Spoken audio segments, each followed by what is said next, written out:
The dangerous power of words became apparent with the birth of yellow journalism, the sensationalist and capitalist media influencing American politics in the late 19th century that eventually resulted in the Spanish-American War. New technology and circumstance of the last years of the 19th century increased accessibility and demand for newspapers in America, eventually transforming newspapers from a way to report the truth into a method of earning money.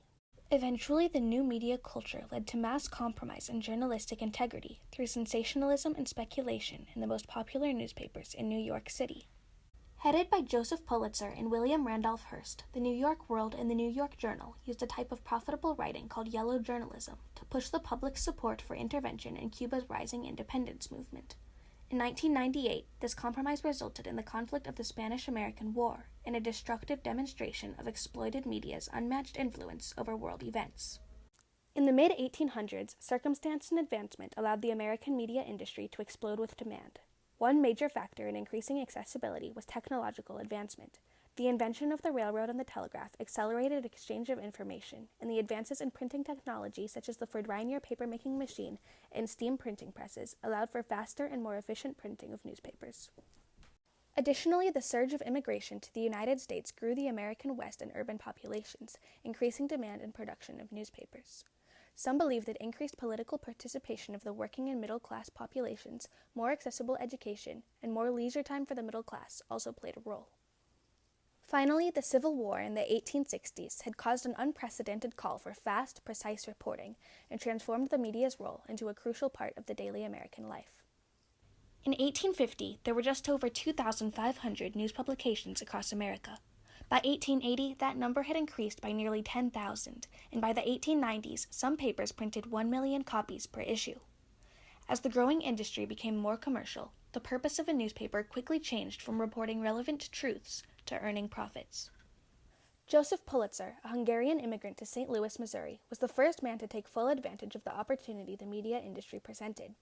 After immigrating in 1864, he worked low-level jobs and got his education at the Mercantile Library, before he was recruited in 1868 to write for the Westleek Post, an immigrant-targeted newspaper published exclusively in German. There he learned what made a newspaper appealing to the general public, and especially to America's ever-growing immigrant population, a knowledge that he brought with him when he acquired the St. Louis Dispatch 10 years later. As head of the Dispatch, he began publishing profitable investigative stories, which would often dramatically root out corrupt members of government or wealthy tax dodgers. The financial success of this sensationalist approach led to a change in emphasis from sound reporting to printing sensationalism itself, even at the expense of truth.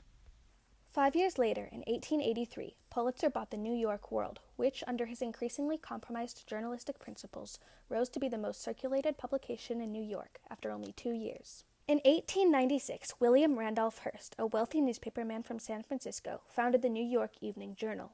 He adopted a similar writing strategy to Pulitzer's, and his journal also began thriving off of populist and personal stories and dramatic headlines, quickly generating a circulation rivaling the New York World's. Tensions between the two New York papers quickly heightened in the race for higher circulation and more profits. Hearst soon cut his newspaper price in half to just 1 cent, and Pulitzer quickly followed suit, further increasing the newspaper's accessibility. Then, Hearst rated the World's more valuable and effective staff, offering higher pay and greater opportunity. The journal's most valuable steal was Richard F. Outcolt, creator of the hugely popular comic strip Hogan's Alley, which featured a scrappy New York street child called the Yellow Kid. While cheaper papers and valuable staff increased the paper's widespread popularity and influence, by far the boldest and most effective method of gaining readers was through employing a style that became known as yellow journalism, a term coined after the Yellow Kid comic. Yellow journalism was the dramatic and sensationalist form of writing that quickly came to dominate the headlines and stories of the competing companies. Stories became exaggerated and dramatized, and often were not well researched or even factually supported. Often journalists resorted to printing pure fiction. In their quest for readers, influence, and profits, Hearst and Pulitzer misused the circumstantial opportunity of the time and compromised the journalistic integrity of the most popular news sources in America. The two newspapers latched onto stories of human rights and rousing populist sentiment. At the time, one of the growing sympathetic movements was that against Spain's occupation of Cuba. Spain had ruled Cuba for centuries, and while the country's economy prospered with American agricultural trade, many Cubans of the working class were still struggling. It was a natural target for yellow journalism. Sales spiked with mostly false stories about Spaniards using brutality against Cubans involved with the independence movement. Hearst and Pulitzer seized their opportunity and began selling rumors of war and pushing for anti-Spanish sentiment in the United States. Remington to Cuba to create illustrations for the Journal. A telegraph correspondence between the two shows Remington reporting, quote, "Everything is quiet. There is no trouble. There will be no war. I wish to return." In response, Hearst famously wrote, quote, "Please remain. You furnish the pictures, and I'll furnish the war." In 1896, Pulitzer's World published, quote, "Raided a hospital. More than 40 sick and wounded Cubans butchered. In reality, no hospital even existed." The Journal fabricated even further outrageous stories, including, quote, "Cubans fed to sharks, cries heard at night.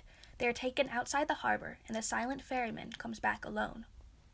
While modern audiences would likely better detect the exaggeration, the 19th century public, still immune to the sensationalism created by supposedly reputable news sources, bought the stories.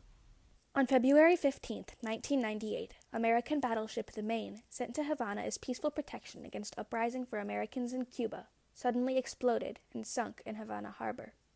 260 American crewmen were killed. The next day, Hearst and Pulitzer published that the sunken U.S. battleship was the result of deliberate destruction by a Spanish mine. This was unwarranted. Today it is believed that the explosion was probably caused by a spontaneous combustion fire in the coal bunker. Nonetheless, the consequences were disastrous. Push for war against Spain exploded across America, with cries like "Remember the Maine, to hell with Spain." Hawkish Republican senators and Assistant Secretary of the Navy Theodore Roosevelt became critical war proponents in the government. The public's propaganda-fueled sentiment eventually won out against reluctant President William McKinley. On April 11, 1898, the president asked permission from Congress to declare war against Spain. The resolution easily passed. In the end, the war lasted 5 months and resulted in Spain leaving Cuba. Additionally, it transferred control of Puerto Rico and Guam from Spain to the United States, mitigating Spain's power in the West. In total, the war caused more than 5,000 deaths, with thousands more from after-effects of regional instability. The growing influence of media in the late 1800s, combined with compromised truth by exciting and sensationalist stories, resulted in a quickly exploited power that molded the public's mindset and eventually began a conflict killing thousands and changing the world landscape. The story of yellow journalism is not an isolated event. It serves as just one cautionary example of the ability of the press to compromise its integrity. The United States today is just as susceptible to the effects of misused power as it was more than 100 years ago, and this famous story of exploited journalism cautions us that the power of the press must not be abused again.